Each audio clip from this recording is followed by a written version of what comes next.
Very fast. I mean, I think we've been really lucky, fortunate in the timing. The demos that you had done were done at Island Studios, right? Yeah, how did you get that's from right. Island to EMI America? Well, how come Island didn't pick you up? I don't know. I mean, you know, they were just like, it's easier to tell you why we actually signed to EMI, and that was just, you know, it's like really apparent with a lot of their artists that they actually seen developing their careers properly.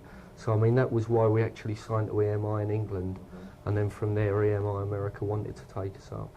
Being on the Duran Duran tour was probably a good way to break the States too, or that association will help, you think, in this country? I don't think it will help in this country. It certainly helped in England, because I mean, when we actually did that tour, we were sort of, you know, we were playing to capacity audiences that we knew there was like a very good probability they would like the sort of thing we were doing. So it was certainly good from that point of view. I mean, to me, I think Costello's a good person to do a tour with over here. I mean, that's why we chose him. Maybe it is because they're, you know, the guitarless bands, this new trend that seems to be a softer, more listenable, rhythmic, you know, thing to be involved in, and if you're exposed to that type of an audience, it can do only good things. Well, you see, the whole sort of idea around when this band was actually formed, in terms of not using a guitar and everything, was sort of not that much in line with a lot of the other sort of contemporary English bands that were sort of working with synths. Because, like I say, there's like a heavy reliance on drum box and things. I mean, the actual thing that I was listening to at that time were people like sort of John Coltrane, you know, and it was much more that idea of, when we form this band, we'll form it around a small jazz lineup, you know, which is like keyboards, bass and drums, and we sort of like substitute the vocal for what the saxophone would be. So it was much more that sort of thing, so that as far as like a rhythm section, it wouldn't have to be that sort of, you know, heavily weighed down sort of burden, really. It could still have the movement that things need when they're live, you know, and it could have that movement in terms of development. I mean, it's like this thing with not using guitar, I see as much as anything, the reason we used it was just to work in that style.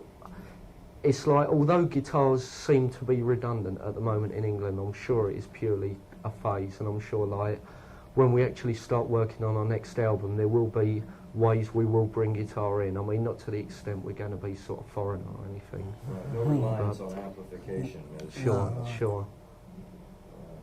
What you are using, the producer of Talk Talk is also the guy that did some work with Bowie, and who else did he produce? Colin Thurston? Yeah, sure. I mean, who we're actually going to use for our next stuff is Chris Thomas. You know, more recently has worked with the Pretenders, and sort of earlier with Sex Pistols, you know, Anarchy in the UK. And I mean, the main reason for that is sort of this comes back to the same point again, is I just think there's a very strong danger with a lot of this sort of synthesizer music that it can get too laid back in its feel, too soft in its feel.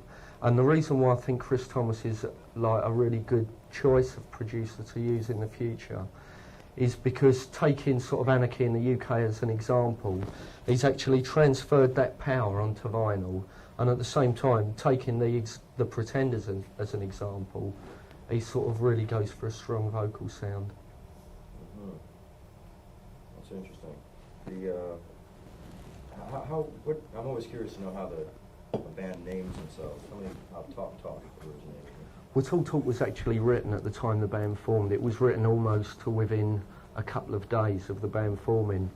So we just went through all the sort of, you know, we were like looking for the name. We went through all the ridiculous alternatives you could think of, you know, and there was Talk Talk just sort of staring at us, you know. I mean, one of the main reasons I liked it is I've got a hang-up with people abbreviating names, you know. I just think if you're the Rolling Stones, that's who you are, you're not the Stones. You know, and I just like the idea of having two words that were identical words, but you couldn't actually shorten it down into one. You had to just say it like it is. Yeah, you heard someone out backstage a few minutes ago said on the radio they're calling you Talk Talk Talk. Are they? Making it longer now, aren't they? Yeah. There you go. Did you hear what they're doing in the parking lot here at this show tonight? No. Some radio station is giving $50 bills out to people that are listening to that station, K1.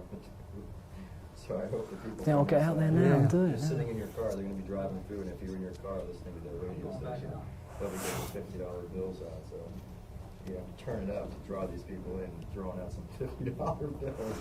Crazy. You never know where their competition is going to come from. So you've got how much longer on this tour, and where can we expect to see you around the country?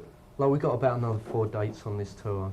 Then it's up to New York to do some, like a few clubs, out to the West Coast, just to do a few clubs down there. And then we go back to England, we do like an English tour, European tour, and then start on the next album. Mm-hmm. It'll be a full tilt album this time, not just the EP. It'll be. Well, there's an album out now in England. It's called The Party's Over. Yeah, I mean, and the EP is like extracts from that album. Yeah, I mean, you're actually getting the full British album will be coming out over here in October, the first week of October. The EP was just like, it was just more than anything like a sort of promotional thing. It's just like, let's put 4 cuts on a 12-inch, then we got like really heavy-duty sound and everything, and it's sort of like an introductory offer, if you like. I mean, what they're actually doing in addition to that, they're putting Talk Talk as a straight single out this week, and they're B-siding it with our first British single, which was called Mirror Man. Then the full British album will be available here in the first week of October. How do you think the radio constraints in this country? Have you been exposed to the way? Yeah, I've been extremely surprised about the way the radio works over here.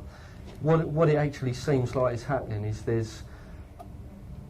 it's like because it seems like because over here everything is so commercially orientated in terms of radio stations, they're playing it extremely safe about what they're actually going to play and what they're not going to play to ensure ratings.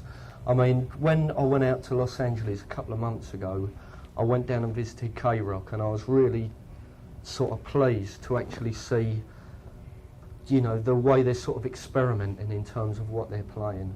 The enthusiasm of the station, K-Rock, is doing. Oh, it's superb. And from what I can gather, it's picking up a lot of ratings, which is great. I mean, I just hope it'll sort of influence others to follow the trend. Because on the road, like a lot of clubs we've been to, there seems this real underground thing for English music, like especially in places like Columbus and that.